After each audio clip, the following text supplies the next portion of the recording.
Evil is evil, Stragabor. Lesser, greater, middling. It's all the same. I'm not judging you. I haven't only done good in my life either.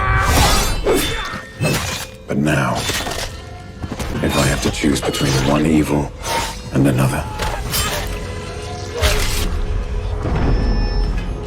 then I prefer not to choose at all.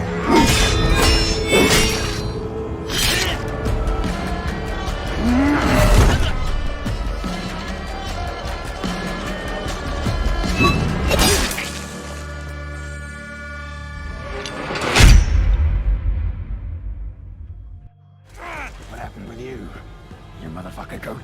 Did your motherfucker snowman? You may have somehow missed it in all the excitement of the holidays, but The Witcher has in fact made its way onto Netflix, and the show is an absolute beauty to behold.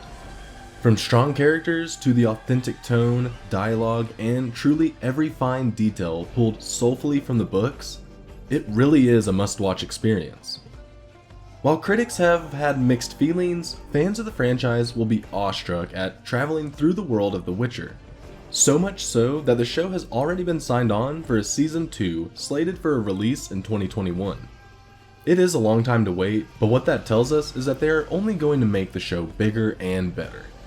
There may be a few questions left in the air to casual viewers, but some fans of the series may have picked up on several Easter eggs and nods that will hint of things to come. We will try not to get ahead of ourselves here, but there is plenty we would love to see happen in Season 2. While we tried to rein in our list of everything we want to see happen, we did manage to narrow it down to 7 things we want from Season 2. Considering everything going on in the show at the end of Season 1, it isn't necessarily important to the plot to bring in more creatures. We did get to see the fight with the Kikimora and the Striga, but Geralt is still first and foremost a monster slayer. With what we can only assume to be a bigger budget this time around, how about we up the ante with the creatures Geralt has to fight? Season 1 was careful in its use of monsters, even cleverly skipping to the aftermath of one such battle left to stories from an onlooker. But we could definitely do with a little more of that beautiful combat as Geralt continues to collect coin. It was only mentioned a few times in Season 1, but during the last episode before Geralt was attacked, he said to Roach that they had to head back to Kaer Morhen. This of course is the keep or castle where the Witchers of the Wolf School train, a place for them to call home and often where Vesemir resides. The production we saw was beautiful. Castles, towns, forts, and forest. They were all splendid. What we really want is to explore the land just a bit further, and seeing the sacked fort of Kaer Morhen come to life would be fantastic. It would hold an air unlike anything else we have seen in fantasy, being a broken yet livable castle, a place that humans whisper tales of boogeymen and monsters. It would hold so much depth for Geralt, a different level of conflict we really have yet to see him confront yet. You can't name drop Kaer Morhen and never go there. It was mentioned in our 5 Things We Loved and Hated article that Triss had a bit of a lack of character problem, and it was distracting and disheartening. If this was simply to keep the spotlight on the 3 main characters for Season 1, then we understand. But Triss deserves better. Season 2 is the chance for them to fix our beloved redhead and give her that incredibly strong personality she exudes. Yennefer is confident beyond belief, and oftentimes cold. But Triss is the soulful, emotional other side of the coin. If only one thing happens on this list in Season 2, it needs to be doing the character of Triss Merigold some serious justice after her lackluster appearance thus far. The Doppler, or Changeling, was never called by name in his brief appearance. While he clearly had evil intentions from his first scene, he soon changed sides when he realized who and what Ciri was. Posing as Ciri in an attempt to kill Cahir, the Doppler was unfortunately slashed across his face before he managed to escape with his life.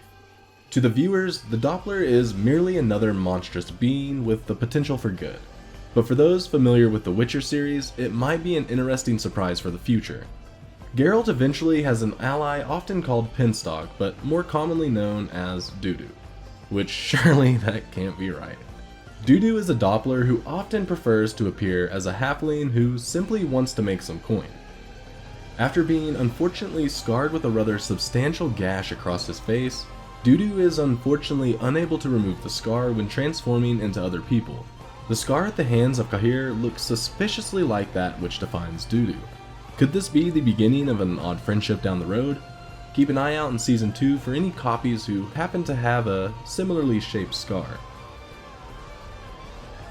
First encountering Vigilforts when he tracks down Yennefer and asks her to return to Aretuza, he kinda seems like the closest thing we have to a knight in shining armor in the series. Geralt, for all the good he does, is no saint, and that's okay. He doesn't have to be. But this isn't a series about definitive good and bad characters. Everyone is a bloodstained shade of grey. Vilgefortz is unique as a mage in that he also is a seasoned and experienced warrior, proudly wearing his armor at all times. He displays cunning with military tactics and a strong ability to command leadership. So what could go wrong? Shortly after his epic fight with Kahir, when he sadly expelled his chaos in combat to frequently summon his sword, Vigilfortz is kicked down a hill. Upon getting to his feet, the last thing we see is his approach to an injured ally, as he picks up a mace and caves the man's skull in. What does this mean for viewers? Well, as with all things The Witcher, the show is doing an incredible job of being authentic to the source material. Vigilfortz is not the man you think he is, and Season 2 is going to have to deal with his actions and intentions sooner rather than later. Two names have been dropped in the show so far without seeing them appear on screen: Vesemir and Emperor Emir. These two are iconic characters of the franchise and will absolutely need to appear in Season 2. But The Witcher is a large world with an extensive cast of unique characters, and we have only just scratched the surface. We came very close to encountering Zoltan, Geralt's dwarf friend, as one of the dwarfs looked incredibly similar, but he as of yet has not been named. What about Vesemir II, King of Redania? Establishing Vesemir II in Season 2 sets up some incredible events down the line, including the introduction of Dijkstra and Philippa Eilhart, both incredibly important figures. Or what about Letho of the Viper School? We were briefly teased with the appearance of another Witcher, but he died before we could learn his name or what school he belonged to. The School of the Viper has a reputation for some truly brutal actions, and having a morally ambiguous Witcher for Geralt to face off against would give some context to why people truly fear them. Ciri's special powers have been teased a few times, but nothing has outright defined what she is and what she can do. As one might expect, the destinies of Geralt, Yennefer, and Ciri are now forever linked. Yennefer and Ciri will inevitably meet in Season 2, but what we truly need to see is when Yennefer takes Ciri under her wing and trains her to focus and control her powers. This is seen in the books during a series of potent and powerful training sessions in which Ciri is learning from both Yennefer and Geralt, with Yennefer frequently mocking the inferior powers of a Witcher's magic. Even if it takes until the end of the season, we absolutely must see Yennefer step away from being the uncontrollable explosive ball of fire she is, and watch her grow into the controlled, confident force of nature she's meant to be. Ciri will need to learn to control her powers, and Season 2 is the perfect time to begin her training. Well, is there anything you want to see happen in Season 2? What did you think of Season 1? Let us know your thoughts on Facebook, Twitter, or the comments section below. When a humble bard graced a ride along with Geralt of Rivia, along came this song. From when the White Wolf fought a silver-tongued devil, his army of